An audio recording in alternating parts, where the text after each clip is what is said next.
today, and I hope you're enjoying it so much. I really learned a lot already with listening to Alonzo. That was terrific. This session we have wait there. This session we have two speakers, and we're going to wait for questions until the end of both speakers.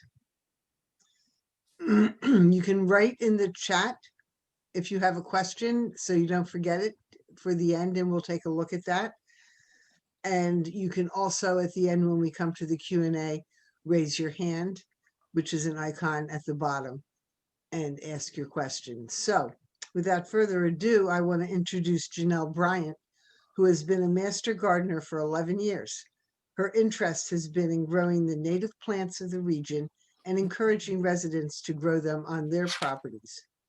Jannell is also a member of the Prince William Wildflower Society and Prince Hey, Kim, I'm going to stop you. I'm going first.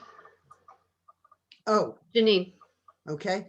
So I would like to introduce Dr. Janine Cullen, who is a Virginia Master Gardener and Audubon Ambassador and a Virginia Tree Steward. Last year, she authored a book called Lead Like a Master Gardener, which is available on Amazon. Her day job is a satellite engineer supporting the U.S. government, but she says she is much happier in the garden than in the office. So I will turn it over to Janine, and then I will reintroduce Janelle after that. And thanks for being here. Here is Janine. All right, let me get my screen up. We good? Yes, good. Thumbs up. Good. Yes. Okay. Good. Good, Janine. I am Janine Cullen. I'm going to do the first part of this talk. I'm going to talk about small to medium-sized trees and bushes, and then I'm going to hand it over to Janelle, who gets the fun stuff. She's going to talk about flowers and ground covers and grasses. So every yard, regardless of your size, can become part of a wildlife habitat. Doug Tallamy, who is a professor and an author of some excellent books on the benefits of native plants, and it was mentioned earlier, one of his great ideas is if everyone across the nation, and again, this was also mentioned by Alonzo earlier, everyone across the nation planted some native plants in their yard, we could create the equivalent of an enormous new national park. And this would be a great benefit to all of the wildlife, and in particular our pollinators, which we're very concerned about. So it doesn't matter the size of your yard, every little bit helps. Even if it's just a container garden out on your back deck, you'd be surprised the amount of pollinators you can actually get with just some natives in a container garden on your back deck. So every bit helps. So we're asking everyone to pitch in and plant some native plants. I've listed some of the benefits of Virginia native plants. This is a native plant conference, so I'll do my due diligence and add to the benefits. They provide natural habitat, as we already mentioned above, improve the water quality and reduce erosion. So native plants are used to the environment we have here in Virginia. They're used to our clay soil. So their root structure is used to surviving in this clay soil. It'll help slow down the water that's on your property, helps filter that water before it gets to our streams and eventually into the Chesapeake Bay. And it can help reduce erosion if you have some slopes in your yard. Requires less maintenance and chemicals. Once it becomes established, it requires a lot less, they're happy here because it requires less fertilizer, requires less water and your time. I can handle some of the Virginia challenging weather conditions. Again, since native plants have evolved here in Northern Virginia, they're used to the sometimes droughts in the summer, some of the storms in the fall, and then an occasional snowstorm now and then. They're used to that, so it does not stress them. They're more likely to survive. And more important, it saves you money and time. Again, once it becomes established, it requires less maintenance. And by definition, all Virginia native plants are perennial. They come back every year. They rebloom every year. So you don't have to keep replanting them. They last 5, 10 or more years. And some of them even reproduce. So you have plants, native plants now you can give to your neighbors. So again, doesn't matter what size of your yard, you can become part of the solution to help our pollinators. Here's what Northern Virginia, a lot of Northern Virginia used to look like about 200 years ago. A lot of space, a lot of shelter, a lot of food and habitat for all the native wildlife in the area and the pollinators. And here, unfortunately, is what a lot of Northern Virginia looks like today. a lot of concrete and asphalt and roof shingles. So you can see the problem. A lot of our native pollinators, they have nothing to eat. They have no habitat. So again, that's why we're asking everyone to be part of the solution and plant something for our native wildlife. Many residents, they try to do the right thing. They go to a big box store or work with a landscaper and they say, I want a lot of trees and bushes in my yard, get rid of some of this grass. And this looks very nice, but none of the trees, none of the plants in this picture are native to Virginia. They were all foreign plants. And some of them are not only foreign, but they're invasive. This burning bush is on the Virginia invasive plant list. And this Asian Bradford pear is certainly on the invasive plant list. And the Bradford pear has escaped into our state forest and our parks and is out competing some of our native plants. So that's why we're really glad you're at this conference today, so you can educate yourself into the benefits of native plants. So when you go to the box store, you work with a landscaper. Landscapers, if you say, I want a completely native yard, they're happy to work with you and they will accommodate that. And when you go to the box stores, if you ask for native plants, they'll start supplying them. So it's a classic supply and demand. If consumers and customers start asking for native plants, then the box stores and the landscapers will start supplying them. Because unfortunately, the last 20 plus years, most Americans have been buying foreign plants. So if we just all together start asking for more and more native plants, they will become more available and less expensive. So you need to start with a plan, and the smaller the yard, the more important a plan is. If you've got a large yard and you have some areas you haven't worked to or you're just letting go, you can kind of hide that with some other nice landscaping. But if you've got a small yard and someone can walk out in the backyard and at once see everything in your backyard, you need to make every square foot count. So a plan is very important. It doesn't need to be fancy. A piece of paper, some squiggly lines and some circles is great, just so you have an idea of where you want to plant things. I'm just as guilty as anyone. It's going to the plant store and coming home with some flowers. I have no idea where they're going to go, but they're going to go somewhere. You can get away with that with flowers, but not so much a tree or a large bush. So you kind of have to have a plan of where you want to put it. So just some tips, and normally particularly in a small yard, the larger plants go on the back and the side, and then as you walk towards your back door, the plants get smaller. You don't want to put a large bush right outside your back door, because then you block your view of the yard that you do have, the landscape you do have. So larger plants and go on the sides and the back. Plants get smaller as you go towards your back door. And another tip, if possible, try to avoid planting in little individual circles. You see people, they get some bushes or some small trees and they plant a little circle, they move and they dig a hole, plant a little circle. I do a lot of yard assessments for the lawn, and frequently I go and there's a small tree and a 2-foot mulch circle. And then 10 feet away, there's a small tree and a 10-foot mulch circle. And then on the side of the house, there's a small tree and a 10-foot mulch circle. It looks so much better if you can group these plants, and it's better for the plants. So create like an oval or a peanut shaped planting bed, plant a tree, a bush, and a couple flowers together. Again, it just looks better and it's better for the plants. The plants don't have to compete as much for resources with the grass, for the water and the nutrients. And again, it just looks more appealing. So start with a plan, taller plants, sides, and then try to avoid individual little circles if you can. All right, so I'm going to talk about 5 trees and 5 bushes, and these are some of my favorites. So I have all these, so you can ask me questions about it. I'm not going to go over all the words on the chart. They're going to send you a recording later, so you can have these. I'm just going to talk about some of the things the features that I like the most about these trees and bushes. So first is a serviceberry. I love the serviceberry. It's one of the first things that blooms in the spring. And so it's my happy tree, because I know when it starts blooming, the conditions are getting right, the weather conditions are getting right, and they're starting to warm up, and soon it's going to start, whole yard's going to start exploding in spring color. So it's my happy tree. It is very adaptable to being pruned. It doesn't need a strong central leader, so you can prune it into bush shape to almost any shape or size you need for your yard. It does have berries. It was mentioned earlier. I've never seen the berries. Mine's pretty high. It's like 15, 20 feet. And the birds get to these berries much before I can. But that's good. I'm providing a native food source to the birds in my yard. And this is a great option instead of that Chinese Bradford pear that I showed you a picture of earlier. Landscapers love to plant those Bradford pears because they grow really fast. Of course, and that's a weak tree and it breaks very fast too. But also you get that nice flush of white flowers, which consumers seem to like. Well, this is also that white flush of flowers. And of course, it's a native tree and it'll help the local environment as opposed to an invasive tree. Next is a rud bed. And look at this. This is what I like about some of the blooms appear right on the trunk of the tree. And they're also out in the branches also. How beautiful is that? That pinkish, purplish, almost fluorescent color. And this is an understory tree. Here in Northern Virginia, if you're traveling down the road and there's a forest on the side, you can see colors of this pink kind of peeking out through the side. So it does like some shade. What I like about this tree is look at these leaves, a perfect, almost heart-shaped leaf right here, all summer. And in the fall, it does turn yellow. So then you have yellow heart-shaped leaves out in your yard.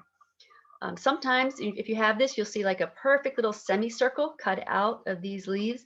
That means you have native leafcutter bees in your yard. So if you see those little semicircles, you're providing also a benefit for some native bees, which is great. In addition, this also has some pretty substantial seed pods which fall in the fall. And then so the wildlife and the birds, they will eat those seed pods. So this is a benefit to the ecology just about year round, a great tree to have in your yard. Fringe tree. I kind of like unusual flowers, and look at these flowers, these little cluster flowers. Some people say this looks like an old man's beard, but these are very soft. They're not stiff as you would imagine an old man's beard would look like. But my favorite thing about this tree is the smell. Once it blooms, sometime between May and June, it's an intense, very strong fragrance. It's like one of the best perfumes. As soon as I walk out in my backyard, I know when it's in bloom. I just stand under the tree and take deep breaths. This does produce a little fruit-like clusters if you have a male. I only have one, so I get the wonderful flowers and the smell. I don't get the fruit clusters, so you do need two for that. And this is also an option instead of the invasive Chinese Bradford pear. It blooms a little later than the Bradford pear, but it certainly smells a lot better. I've heard some people say that Bradford pear smells like cat pee. This does not smell like cat pee. It's a very it's an awesome, like intense perfume kind of smell. The flowering dogwood. This is our Virginia state tree, so we all should have one. People like this because it's just wide open petals, 4 petals, normally white, sometimes pink, depending on the variety you have. A lot of people love these petals, so they put this right out in their front yard, as the picture here would indicate. And the dogwood really doesn't like full sun. If you see the requirements up here, it's part shade to shade. It is also an understory tree, so it wants to be on the side of a forest or have larger trees around it. It doesn't like that strong evening sun when the sun sets in the west and it just kind of beats on the trees. It doesn't like that. But if you're in a small yard and you have a large fence, or your neighbor's property blocks that western strong sun in the evening, this would be a good option for your yard. It's the right size for a smaller-ish kind of yard. Sweet Bay Magnolia. This is a semi-evergreen, so meaning it's evergreen for most of the year. So right now in the middle of winter, January, February, March, it can drop its leaves. The one in my yard I've never seen bare branches. So it drops some, but I've never seen it bare. So for me, this works as an evergreen, and some people want to do like a green screen. This would work for me. A lot of people use the foreign Leland cypress for a green screen. That's one of the reasons that people buy so many of those. And again, this would be a nice option for most yards. I think they would stay evergreen for most of the year. And what you don't get with the foreign Leland cypress is flowers. And these are very intense also smell, but it's more of a lemony scent. It's not a perfume, it's like a lemony scent. And just a side note, these don't make great cut flowers. I do cut them and bring them in my kitchen and just float them in a bowl for that wonderful lemon smell. But it only lasts a day. A day it starts to turn brown and I have to put it in the compost. So if you can resist, leave these out on the tree and they'll smell good for a couple weeks out there. All right, moving into the bushes. So the first is a witch hazel, and this is, of course, a Virginia native witch hazel. You will see some witch hazels blooming actually right now in the early spring, but unfortunately those are the Asian witch hazels. And I think in Northern Virginia, there's more Asian witch hazels than, unfortunately, than there are the native. This blooms in the fall. So look at that nice fall color. You can use this instead of the invasive burning bush. People use the burning bush because they want that fall color. Well, look at this. You can get that nice fall color, that bright, intense yellow. And more importantly, this is a great fall nectar source for our pollinators, particularly the bees. When they're getting ready to slow down and they're starting to hibernate, they need this food in the fall. So this is a great source for them. So I have 2 of these, and mine are in part shade. You see the requirements is full sun and part shade.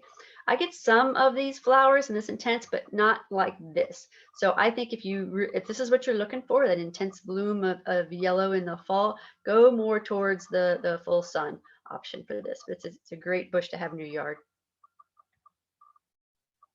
Common winterberry, and this is known, of course, for the red berries.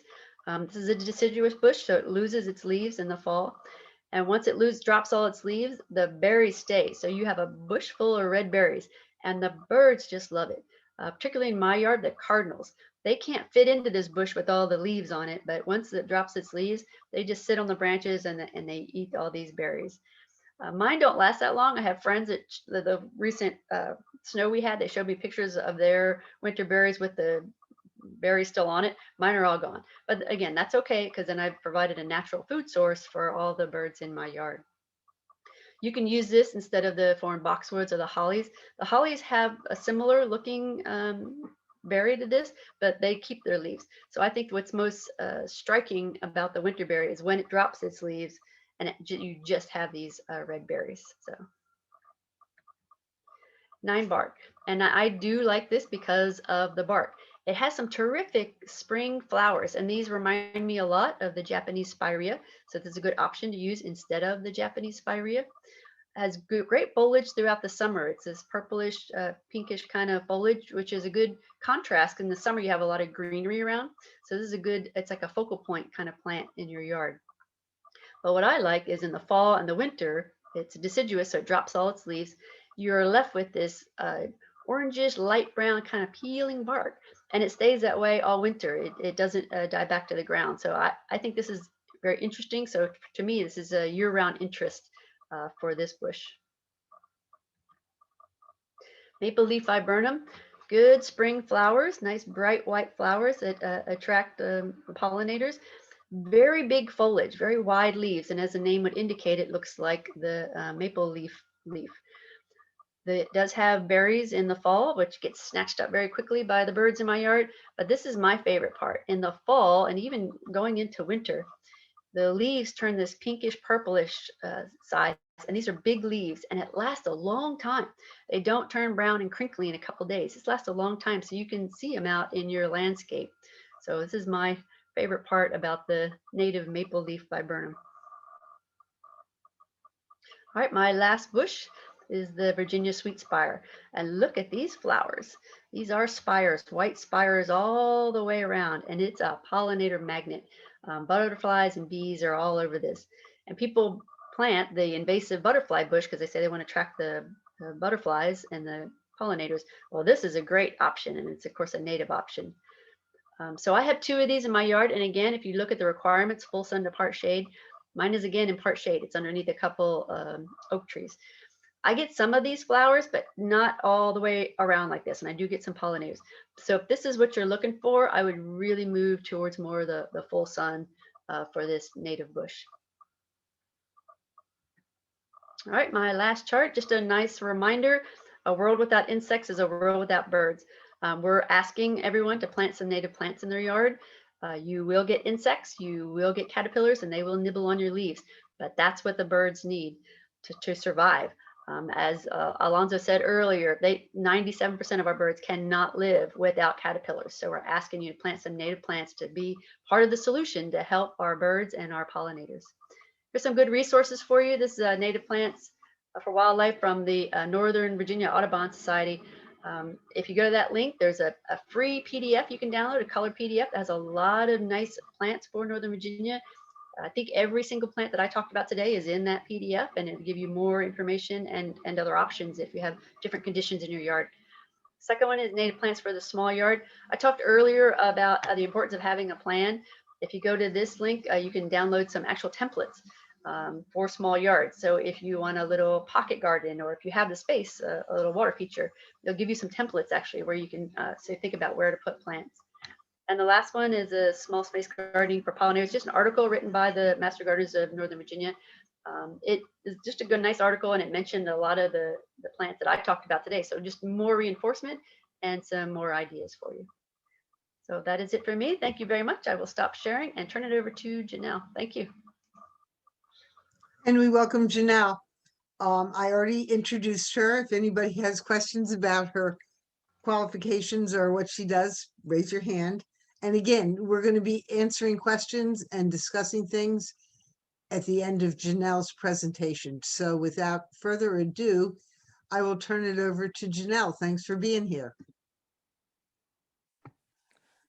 Okay, get rid of these. You're gonna have to go, dear.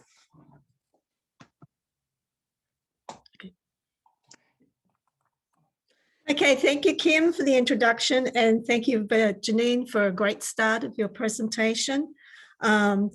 My name is Janelle Bryant, and I thank all the gardeners who have tuned in this morning. And I'm going to just give you some plant ideas to fill in all the great plans and spaces that Janine has mentioned in her presentation. So moving on. Our first group of plants are going to be the ground covers. Ground covers can replace invasive species such as English ivy, liriope, periwinkle, and pachysandra in the landscape. And native species have adapted to the local soils and climates and conditions and require less water and no commercial fertilizers for their survival. Also, a little bit about pesticides and insecticides here before we go further. If you're going to grow native plants in your garden to attract pollinators, please do not use any of these insecticides, fungicides, herbicides on your plants, because if you want bees to come to your yard, you don't want to kill them. All these native plants are important food sources for birds, pollinators, and other beneficial insects. And on the right is a few of the insects and bees that come to my garden. Azarum canadense, as you can see, is common wild ginger. It's a semi-evergreen colonizing ground cover for moist, shady areas. Has a very attractive kidney-shaped leaves and grows up to 7 inches tall. The reddish flowers appear at ground level beneath the leaves in April and May. And as Alonso mentioned in his presentation, the seeds are dispersed by ants. Iris cristata is dwarf crested iris. This is a perennial ground cover, 4 to 6 inches tall, plant in part to full shade in dry to moist, rocky, acidic soils, and the flowers appear in April and May. And I wish these would flower much longer. They're very pretty. It colonizes by rhizomes and can be easily divided and attracts bees. Tiarella cordifolia is the foam flower. It's a clump-forming herbaceous perennial that grows to 10 inches tall and spreads by stolons. Plant in humus-rich, moist soils in full sun to part shade. Valued for its erect stems of foamy cream flowers in early summer, and has semi-evergreen maple-shaped leaves and often has darker veining on the leaves. And it's a replacement for invasive pachysandra and periwinkle and other natives, other invasive species. And as you can see it here, this photo was taken in mid-December, and you can see all the leaf litter around it, natural mulch. Chrysogen Virginianum is green and gold, and it's an excellent ground cover for a wide variety of growing conditions from full sun to shade. Flowers March through June and plant in place of invasive periwinkle. Carex pennsylvanica is Pennsylvania sedge, and it is one of our native sedges. It has delicate clumps of slender leaves that grow 12 inches tall in moist to dry soils and will tolerate full sun, also deep shade, and spreads by rhizomes. Flowers appear in April to June. Used as an easy care ground cover or a border planting in place of invasive liriape. And it can be also used in a mass planting to replace English ivy. And the birds will eat the seeds. Lonicera sempervirens is our native coral honeysuckle, and it's just one of a number of native vines that are available. And it's a semi-evergreen vine that can grow up to 20 feet in a year and best in full sun to part shade. Heaviest bloom March to June and followed by bright red berries. Adaptable, tolerates many soil conditions and is drought tolerant. It's frequented by songbirds, hummingbirds, bees, butterflies in a host plant for snowberry clearwing moth. And if you have a very small space, as you can see, I have an upright trellis in my yard and it works very well, but you will need to prune it from time to time to keep it under control. Aquilegia canadensis is eastern columbine. It's a short-lived perennial that grows 1 to 3 feet tall and will reseed readily.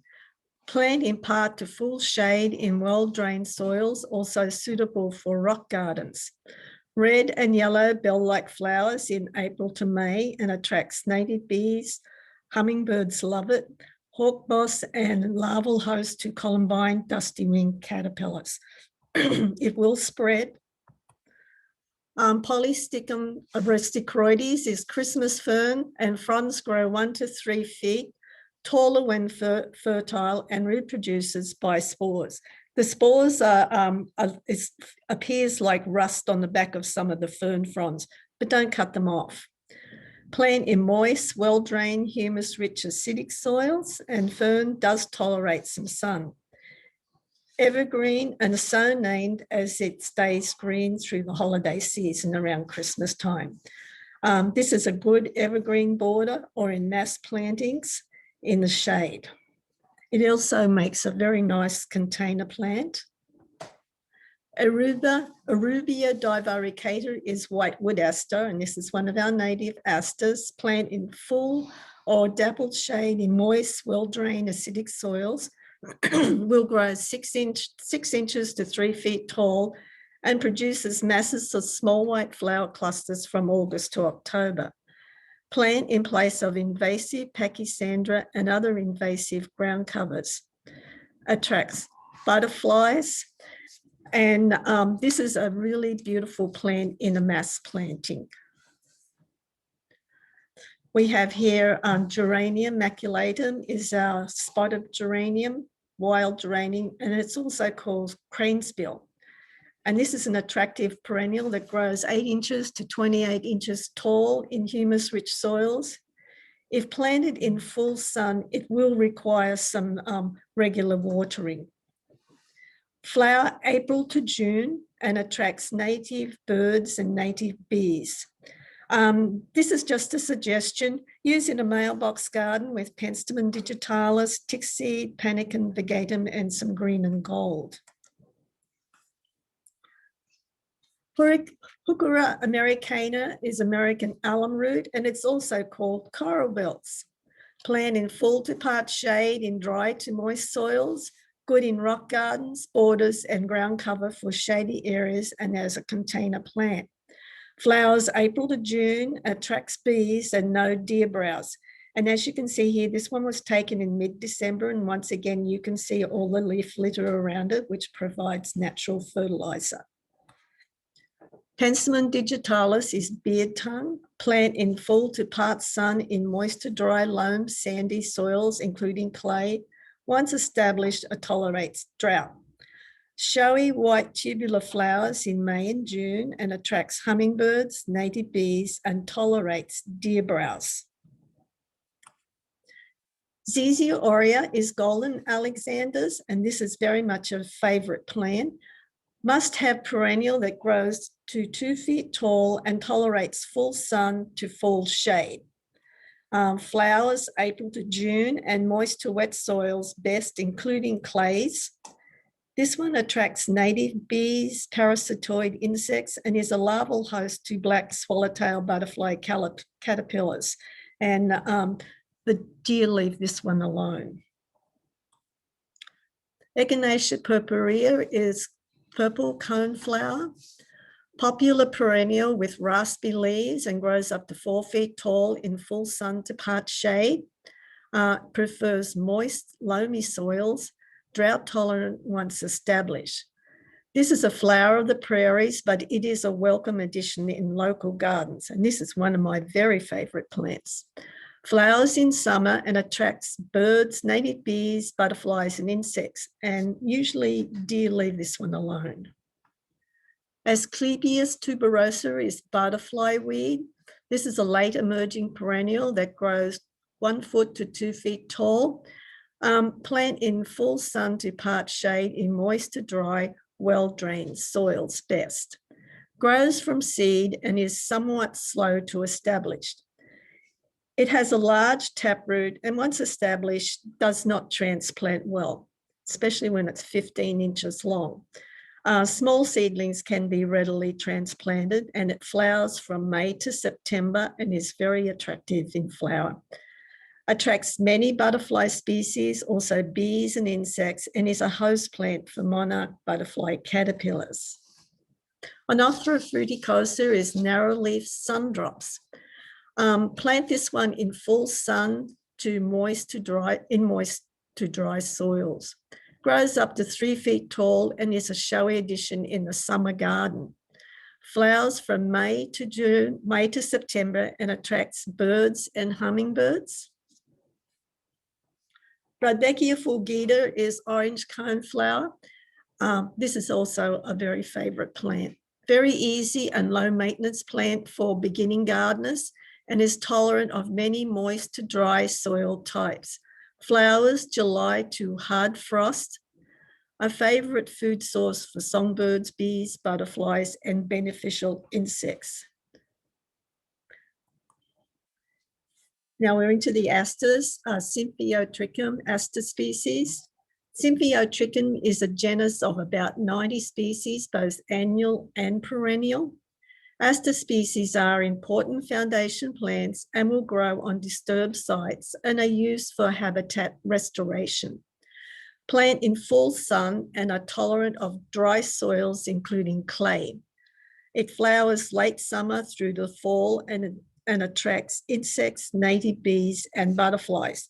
And the aster at right is our New England aster, and some more species of asters in our Northern Virginia gardens are New York asters, smooth blue asters, heartleaf asters, showy asters, and calico asters.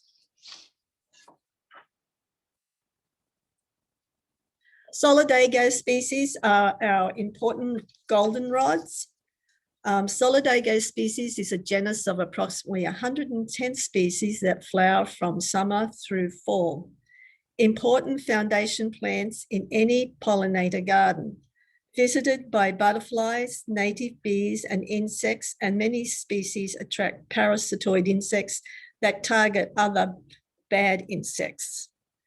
For shade, you can grow Solidago acacia, which is blue stem goldenrod, and a couple of more, and I'll just give the common names for these, Zigzag and grey goldenrod, and they provide a pop of yellow in the fall shade garden. Now for full sun, Solidago rugosa is rough stem goldenrod, and the goldenrod at right is also Solidago juncea, and that's called early goldenrod, and it does well in the shade. Now, a quick note here, goldenrods do not cause hay fever. Ragweed is the real offender, and they often grow together in fields. We have here Panicum. The gatum is switchgrass, and that's one of our native grasses, and this one is in the early winter foliage. Panicum is a clump-forming grass that will grow up to 5 feet tall, and leaves turn bronze orange after frost. Flowers appear in midsummer and plant in moist to dry soils, including clays in full sun to part shade. Panicum will also grow in areas like wet meadows, and it does make a good container plant. Used in a border planting, also for erosion control.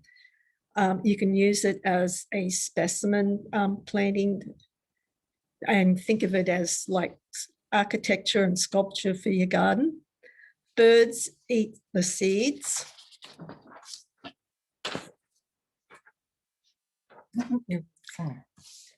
These have been a few of the many beautiful and interesting natives available at native plant nurseries in the area. They are all easy to grow and many grow very well in containers. Mulch with organic compost and leaves. Native plants need native composts like leaves. So don't throw your leaves away, put them around your native plants. All will reseed and divide these plants every 3 to 4 years, and you can pot them up and share them with your friends. They provide seeds, berries, nesting materials, and winter shelter for birds, insects, and small mammals. And these are a few of the visitors to my garden. And as you can see on the right there, I mentioned they grow well in containers. The Liatris spicata, which is our gay feather, looks very nice in a pot. Now, a short note on watering your plants. Seedlings and new plants water regularly to establish. Water established plants only when needed, like in dry spells. And hint, if your native plants look wilted in the morning, time to thoroughly water. In closing, my 2 nanas and my late dad instilled in me the love of nature from an early age. Please try and do the same with your young children. Now, to finish here, we have a couple of my favorite resources, especially for beginning gardeners. You can download these on your iPhone, and that they have all the information you need for Northern Virginia plants and more plants that will grow in the Virginia watershed area, and also our Master Gardener organization. It gives you can go on there on your iPhone and check on programs, classes, our teaching garden. And that is all I have. Thank you very much. As you can see, this is my very first presentation. And it was wonderful. Thank you so much, Janelle. 3 cheers. And now we get to ask questions. And I'm going to start off with a question that was about plants that require a male and female for fruit. And there was one comment in the chat that said you can go to the nursery and ask them, which is a male and a female, but it's also been my experience that sometimes the shrubs are too small, such as with a Winterberry, that you are just really based on luck. Do you guys have any thoughts about that? I believe that we can't really tell which is male and female until they're several years old. It's like the Winterberry, it is a dioecious plant and must have a male and female. So I think if you check with the Master Gardener website, there may be some information there. But that's all I did it, and I went with numbers. I bought several, and I did get a male and a female. Do you have comments, Janine? Yeah, to make sure, I would go to ordered them from a garden center. That's what I did, a native plant garden center, because they know which one is male. So I ordered from them 1 male and 4 females. So really? Because yeah. I was up at Ursanga and they told me not allowed. it was they could not tell yet until they were older. The ones I got were about 2 feet high already, so maybe they could tell. But I would order it, since you don't know. It's really hard for, especially most people Yes. can't tell. I would either order them or go to a specialist, so you have, or go with the whole. If you're planting a whole field, odds are pretty high you're going to get some male and female. But if you only have space for like 5, I would order them from a native plant source. Okay, Alonzo, you looking to comment? Nope. Yep. No, I was not. I was just curious about. I know that if you do know how to tell male from female flowers, which again is something a talented botanist could do, you can tell without having to wait, you know, you have to wait until at least it blooms once, and somebody who's a botanist can tell you if it's a male or a female flower, but it's got to be in bloom in order to be able to tell that. Okay, thank you. I'm still going to go with my numbers solution, I think. I mean, it's a great plant. So there's some people who would like to know about planting trees and shrubs near the wall of the side of your house, so near the slab, because you are there's some concerns about roots grown under the slab. Any I would just go look at the specifics for the native plants. Not many native plants have really invasive roots, and that's more of your invasive plants, which are foreign plants. So I would just look at the specifics for each plant. Thank you. And do you have any comments on best shrubs and flowers for shady spaces? Some of the ones that I mentioned today, that they will take some shade. The witch hazel will take some shade, and the maple leaf viburnum will take some shade. So again, look in the specifics, and that link that I sent you for the native plants in Northern Virginia, it has nice little indicators of if it can take shade. Thank you. Jannelle, you got any comments? No, not. I would only mention the witch hazel that does well in the shaded areas. And that. There's also ferns. Well, you can use ferns. I thought they asked for shrubs, but yes, the ferns do very well in the shade. I did mention a number of plants there that do well in the shade. The whitewood aster is an excellent shade plant. The Carex pennsylvanica is also a plant that will grow in full deep shade. And the whitewood aster is particularly nice because it has the flowers in fall, and it's beautiful in a mass planting. Thank you. And Barbara wants to know how being disconnected from the mycorrhizal network would affect native plants in containers.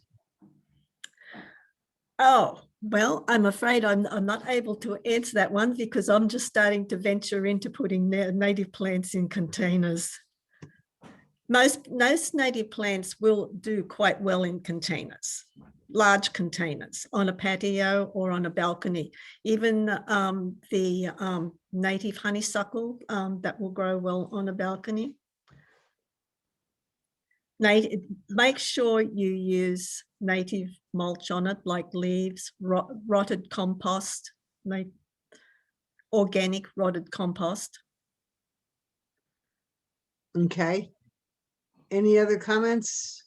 The plants, I think, would do better grouped out in your yard, because then they get the natural rhizomes and the chemicals in the soil. But they will grow. I think they'd be happier in the ground. But if that's all you have is containers, and as Jannell said, try to put some of the native leaf litter from your yard around it for a natural compost. Oh, very good. Julie, you have a question or comment? That's you. Your hand is up. Yeah, I know. I don't know how to take it down now. So I was just going to say regarding the question on planting trees and shrubs near a slab for a house. I'm the county arborist, so this is kind of in my field here. When you have a foundation of a house, the soil is very compacted in order to lay that foundation. And then usually there's gravel, which is also very compacted, and then the foundation is laid. So you shouldn't need to worry about roots from a tree or a shrub getting underneath the foundation of your house because of the way the house is constructed. Thank you. Hey, if I could add one more thing. You bet. That there is an idea of inoculating your soils, and I know that some places are experimenting with it. So again, if you use leaf mulch and things like that are already present, you're hopefully introducing a lot of the beneficial both nematodes and fungi into the soil. And so there's a lot to be said about mulching with good native leaves and so forth, because you may be inoculating with just the kind of mycorrhizal spores and so forth that these things need, and it's not a bad idea to do that. Very cool, thank you. Ms. Hollerback asked a question that I'm not sure we're going to get. Maybe he can jump on, but the question is, what is the name of the vine that climbs all over tall trees in wooded areas? I can think of several. Possibly Virginia creeper. It's Honeysuckle. probably the honeysuckle, the Japanese Honeysuckle. honeysuckle, yeah, which is Yeah. Asian, and it's very bad. It'll bring down our trees. The Virginia Well, creeper is native and it doesn't hurt, but the Asian honeysuckle will absolutely kill a tree. Yes, it will. Or maybe it's wisteria. Would you like to, fill us in on that, Mr. and Ms. Hollerbach? I don't really know. I see it all the time on the tall trees that grow near the highways, and it looks as though they absolutely take them over. And I wondered what were the ill consequences of keeping these vines growing on the trees. And so What color are they? Oh, they're very dark black, is what I see from the highway. They look like they're just draped, trees are just draped in them. In the winter time, you especially notice it because, of course, all the leaves are gone in the winter. I was just curious. So are you thinking of English holly? Because that will definitely, as Janine said, take over a whole tree and bring the tree down. And that's very common in our neighborhoods. I have it right here in my street. English ivy, you mean? Yes, Ivy. English ivy. Yes. Yeah. And that. Another plant, what's the plant that grows down south? The kudzu. The kudzu. Yeah, we don't have that around here too much. It's a little too cold for us for now. It's probably evolving and it will be here soon. But Yeah, it is already in some areas. Yeah. We do have some kudzu in our area, and it can climb to the highest trees and swallow them. So can wisteria, the Chinese wisteria. Yeah. Mhm. Wisteria and porcelain berry are the two common ones that we deal with in Arlington. Those are the two most common ones, and then finally English ivy. Those are the three most common ones that we have to deal with in Arlington, at least. Yeah, I had some wisteria behind my house, and it took a concerted effort in 4 years to get rid of it. Yes. And every spring I go back there and I look for it because it's such a problem. So, and we have actually a few things that are talking about what kind of compost to use on your garden. Natural leaves that are already in your yard. Also, something like composted leaves, old composted leaves that you can leave for a year or so and spread those around. That's what I use now for my gardens. I keep a pile of old leaves up back, and after they've been there for several seasons, I just bring them back and spread them around the gardens. And I find that is working well. But I leave all the leaves in place. All the leaves that have fallen in the fall, they're still in place, and I just keep them on the gardens. Thank you. I'm looking here for more comments. I don't see any hands raised. I'll make another comment there, Kim. It's best not to use oak leaves on your gardens. Really? You can rot your oak leaves down for a year or so, but they have a chemical in them that does not. I think it kills some of the native plants, or they don't do well with the oak leaf mulch. So you keep it for a year or so till it really starts rotting down, and then you can spread it around your gardens again. Oh, cool. Thank you. There's also a couple questions on how to keep pests away. So one example was voles, which someone is having lots of problems with, and they want to know if they can use castor oil flakes to discourage them. Well, this is what I have done over the years. I do have moles and voles in my garden. I just don't worry about them because I find that they only last for so long and then they move on.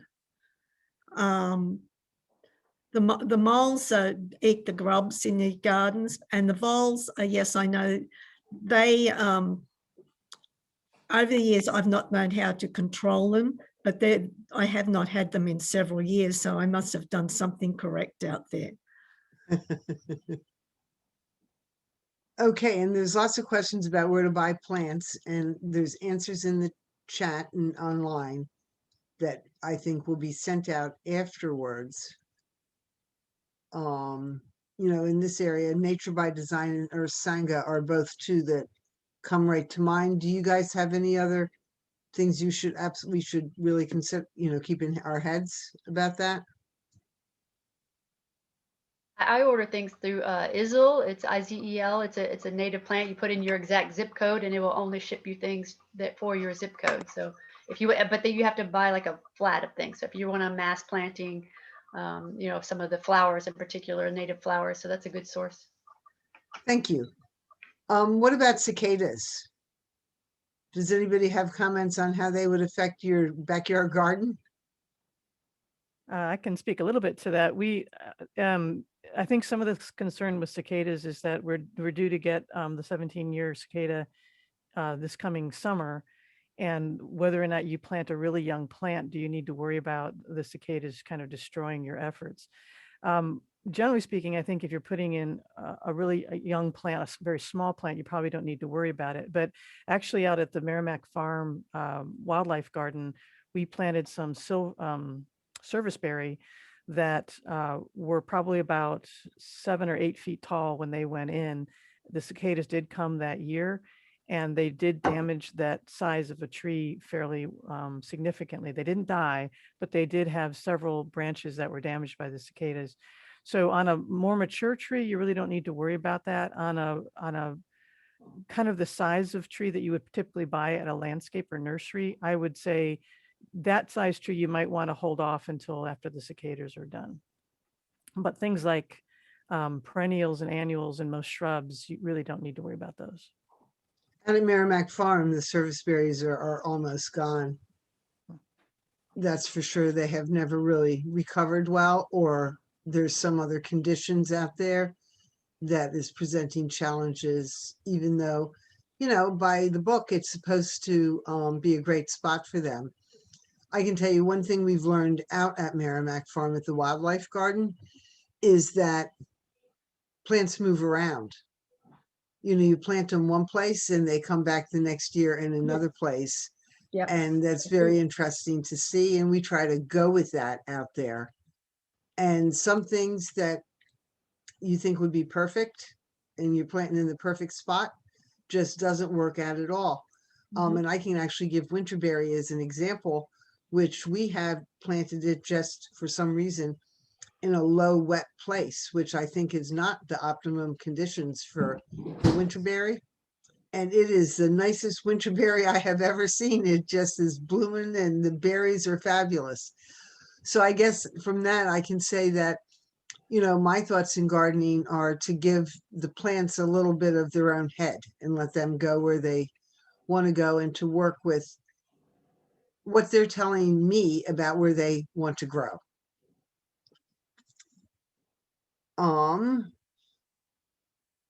Should we encourage dandelions or remove them?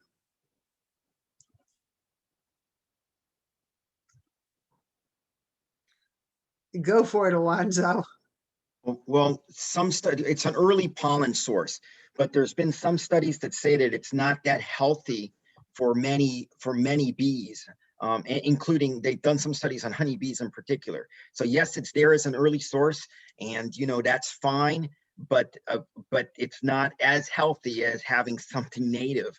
But because it can bloom that early, it is an early source. But again, some studies have shown it's not that healthy for native bees.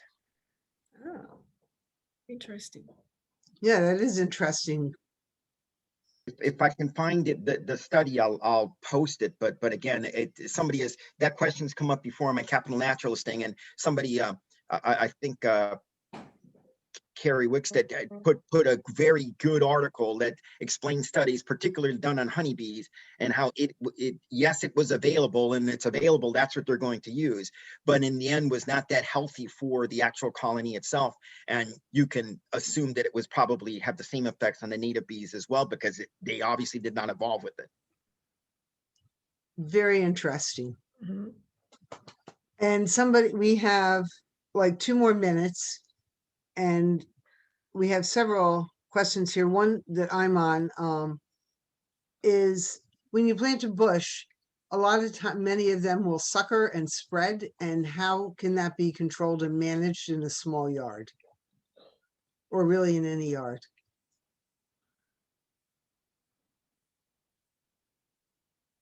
I'd say you just have to keep up with it with pruning. And again, before you buy a plant and a shrub, look at the characteristics of it, and how easy it is to maintain it in the size and shape that you need for your yard. Many won't. Many will. They have a predefined size and shape that they're happy with, and they stay that way. But there are a few that like to expand. So just you have to look at the characteristics, particularly if you have a small yard. It's very important because you may not have the space for it to grow, and it'd be constant maintenance for you.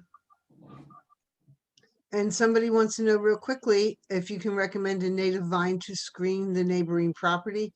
There's a chain link fence, and she planted a trumpet vine, which became too much for the area. And she's trying to get rid of it and replace it with something else. Well, you could use the trumpet honeysuckle vine. Right. That's attractive. Also, most people may not like this, but if it's along a fence, you can actually plant Virginia creeper. That is a native vine. There's the native Wisteria. That is a very attractive native vine also. Thank you. I know coral honeysuckle. That's one of my most favorite plants. I see some comments, but no other questions here, and we are actually perfectly out of time. But Julie, what what happens? Do we all automatically get moved to our next session? Oh wait, here it is. Isn't this perfect? Yes. We will be I did forced that back on- into the main session. I did that on purpose. We'll see you all in So a we little want bit. to leave the breakout room. Or you can just wait until 15 seconds